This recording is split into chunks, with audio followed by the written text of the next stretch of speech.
সেলাই সেলাই সেলাই সেলাই আমরা অনেক টাইপেরই দেখেছি। সেলাই এমন কোনো কঠিন কাজ না, তোমরা যেমন খুশি এঁকে নাও, তারপরে তোমরা সুন্দরভাবে স্টিচ করে নাও। তো এখানে আমরা দেখতে পাচ্ছি একটি সিম্পল ফ্লাওয়ার হচ্ছে। তো সিম্পলের মধ্যে একটি ফ্লাওয়ার এঁকে নেওয়া হচ্ছে। তো তারপরে আমরা দেখতে পাচ্ছি এখানে সেটির ওপরে কাজ করা হবে। তো খুবই সুন্দর আর খুবই দারুণ লাগবে কাজটি কমপ্লিট হওয়ার পর।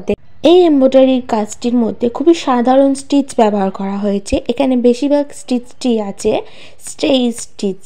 তো এই ফ্লাওয়ারটার মধ্যেখানেও স্টেজ স্টিচই করা হচ্ছে। খুবই একটি সহজ এই স্টিচটি খুবই সহজ আর খুবই উপকারে আমাদের লাগে। তো কেমন করে হচ্ছে দেখো, ফ্লাওয়ারটিতে পুরোটি স্টেজ স্টিচের মাধ্যমে ভরাট হয়ে যাচ্ছে। তো এমন করে আমাদেরকে করে ফেলতে হবে, খুবই সুন্দর লাগছে। এবার আমরা দেখতে পাচ্ছি দ্বিতীয় ফ্লাওয়ারটিও স্টেজ স্টিচের মাধ্যমে করে নিল।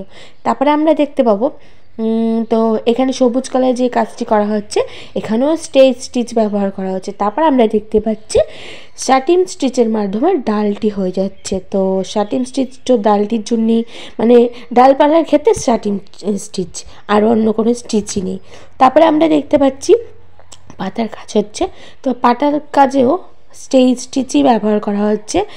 তো এইভাবে আমাদের করে নিতে হবে। খুবই সুন্দর লাগছে কাজটি, আমার খুব সিম্পলের মধ্যে, হালকার মধ্যে এই কাজটি খুবই একটি দারুণ একটি কাজ। তারপরে আমরা এটা দেখতে পাচ্ছি একটুখানি এঁকে নিয়ে এবার দেখতে পাচ্ছি লেজি ডেজি স্টিচ করছে। তো লেজি ডেজি স্টিচের মাধ্যমে ফ্লাওয়ারে এই কাজটি হচ্ছে। তো এটি না করলে ফ্লাওয়ারের সৌন্দর্য বৃদ্ধি হয় না। তো খুবই ভালো লাগবে দেখবে কমপ্লিট হওয়ার পর। তো তোমরাও এভাবে বাড়িতে তাড়াতাড়ি বানিয়ে নাও, আর বানিয়ে ফেলে তোমাদের নিজের জিনিসের ওপরে করে ফেলো। ভিডিওটি শেয়ার করো।